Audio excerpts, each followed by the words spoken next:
What's up, everyone? Kingdom Hearts has so many emotional, spectacular moments that really pull you in. It is so hard to choose which one is your all-time favorite. Each game, even the smallest of them, has some grand moments. Maybe not VCast. I know what mine is though, and it's from my favorite Kingdom Hearts game, Dream Drop Distance. You could say that I'm biased towards it since Riku is my favorite character, and we got the most out of Riku in this game, but it also gave us an awesome take on Sora. In the Dream Worlds, they are so unlike any of the worlds in the previous games. They're so expansive and give you this feeling that anything could happen. Flow motion does play a big role in that. Also, the heroes take advantage of the fact that they're in a dream. Sora breathes underwater Aquaman style in Prancer's Paradise. That's genius! And being dreams means there are two versions of each world. Maybe one will follow the plot of a Disney movie, in a half-assed and abridged way, Kingdom Hearts 2 started this, or an alternate take on a movie since the plot has been meddled thanks to the villains and heroes. Dream Drop alone has so many good moments. Sora fighting Rinsler, Riku using his second chance to save Pinocchio. After what a dick he's been in Kingdom Hearts 1, he's redeeming himself. And Sora, quote-unquote, meeting Donald and Goofy for the first time. It really got to me. But my favorite is at the ending, right after the big reveal of the true Organization 13, led by the Master Xehanort, voiced by the late Leonard Nimoy for the last time. A ton of villains are there. There's a race against time to save Sora. The heroes get there in the nick of time, and the villains flee. After playing Kingdom Hearts 3, knowing that they trade this world for this world as their base of operations, they have to work like cavemen now. Oh well. The chapter after that, the Mysterious Tower, this is what I'm talking about. Unlike the previous games, this moment feels quiet before the final boss battle. Kingdom Hearts 2 had a really good quiet moment after Xemnas is defeated. Sora and Riku are at the Dark Beach talking, and I like that. But in Dream Drop, a quiet moment before we get to the last battle. Being an anniversary title, there are plenty of callbacks to the older games. Sora is in a deep sleep, just like Ventus was in Birth by Sleep. They're even sleeping in the same spot in the tower. It's all up to Riku to save him. Since he was a Dream Eater in Sora's dream, he has the power to wake him up. Mickey volunteers to save Sora, but Riku reasons with him, and just like in Chain of Memories when he declined Naminé's offer to lock his hearts, he's casually saying, look at that lazy bum. Sleeping like he doesn't have a care in the world. I was always doing the work on the raft, but here he is, napping away. You know what? I'm gonna dive in there and wake his ass up. Riku takes his Keyblade way to the dawn out, points at Sora's dream portal, and he dives in there. He's descending it to dive into the heart, the same place of the tutorial in the original game, and a more somber, dreamlike remix of the original song is playing, that slow version of Destati. The further down you go, you see screenshots of his life from Birth by Sleep to the end of 2. And here's something interesting. We don't see anything from Chain of Memories. All of his memories in that story were erased, so we don't see them here. Along the way, there are these illusion Soras, and you have to tag enough of them to get past. Your only resistance are these Shadow Soras, just like that mini-boss in Neverland in KH1. Always a pain in the butt, that thing is. As you making it to dive into the heart, it's just a pool of darkness. At the end of Sora's campaign, he was exhausted after fighting Xemnas. The darkness was overwhelming, and now he's in a comatose state. Inside his heart, Ventus's armor covered him. That was the last we saw of him, lying there and diving into the heart. And now we see what's happened. Sora rises in the corrupted armor, covered in black, and a nightmare sigil is on the visor.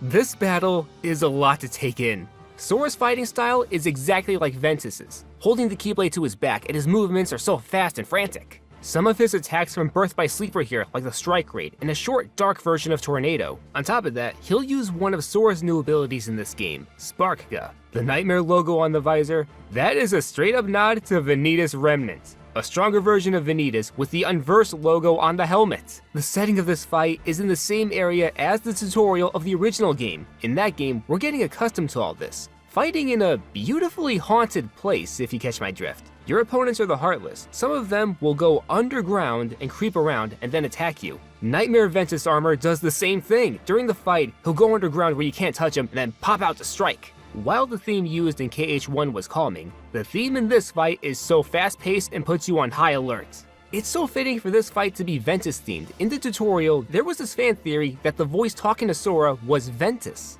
Ventus talked to Sora when he let Ventus into his heart at the end of Birth by Sleep. In the beginning of Birth by Sleep, a voice was talking to Ventus, saying, "I am a brand new heart." That was Sora. At the end, we hear Ventus and Sora in unison when they say, "Open the door." Tetsuya Nomura confirmed in an interview that the voice was actually Mickey. But it feels right that the voice would be Ventus. I'm not saying he's wrong, I just always like that headcanon. This battle is a warped, twisted version of the original game's tutorial. When you think about it, you are fighting Sora, the hero of the first game. That special place where you were told not to be afraid as you were getting used to the controls is now screaming, "Be afraid." Hell, in the KH1 tutorial, an evil Sora was hinted at, his shadow rising from the ground and becoming Darkseid. And now you are fighting Sora's dark side. Sora has been corrupted by Xehanort's darkness. That cheerful, happy-go-lucky nature is absent. In his place is a quiet adversary who lashes out. And the one who saves him is Riku, Sora's best friend who he forgave after KH1. Even though Riku betrayed him in that game, Sora put out all the stops to save him after he lost his body. He could have gone back to the Destiny Islands with Kairi, but he wants to save Riku, cause that's the kind of person Sora is. He reaches out to people and lets them in. That led to Riku's redemption arc. And now, as a complete hero, Riku dives in to save Sora. How fitting is it for this to be the final battle of the 10th anniversary game? At the end of Sora's campaign, Xigbar lectures him, "Duh, you're really strong because of your ties to other people. You're weak on your own." And Sora responds, "Yeah, I know. I know I'm not the toughest guy, but so what? I'm good with this. I'm good being a small part of something grand. My friends are my power."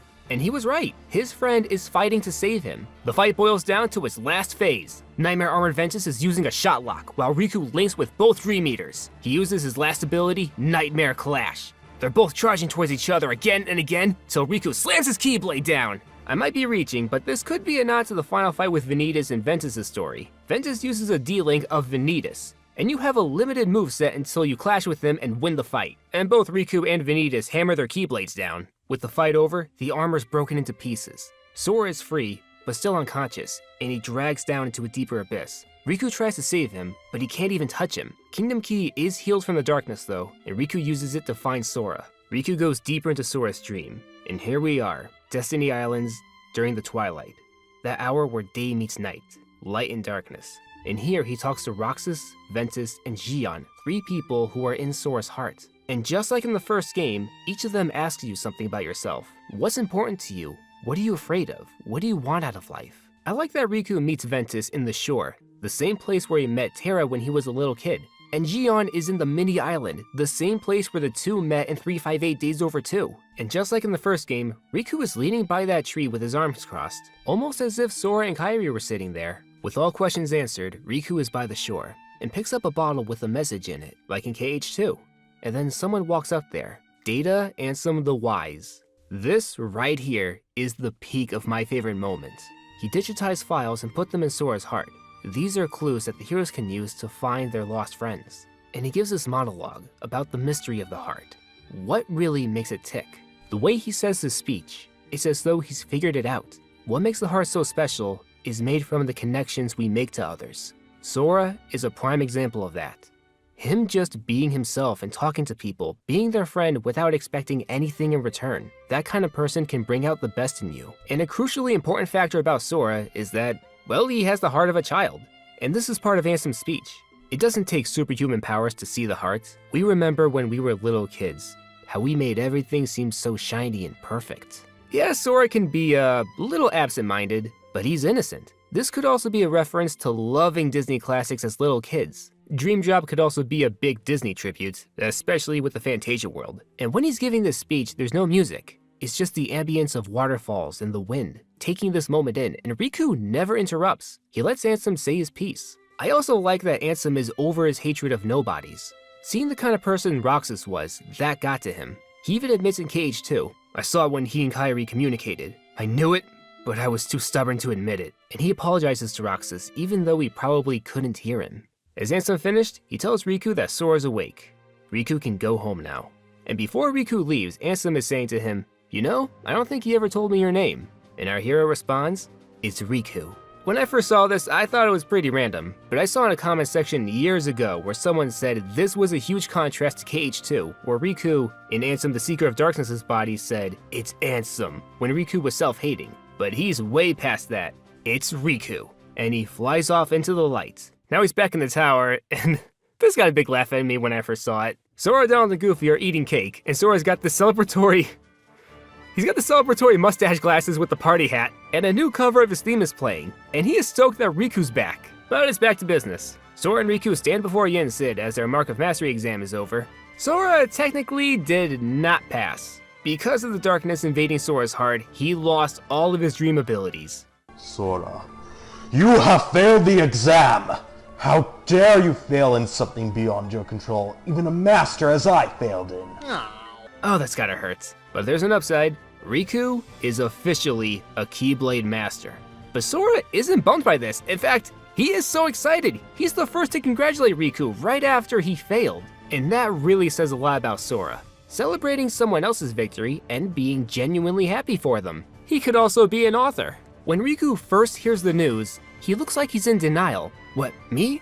I did this? He's been beating himself up for a while now, but he accepts it.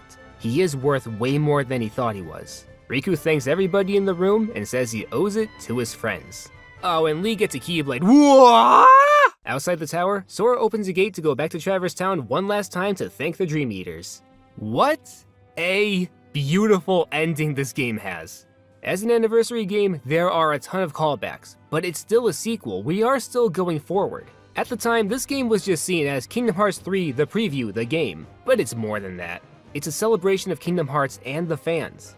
Seeing how far we've come over the years and being proud of who we are now.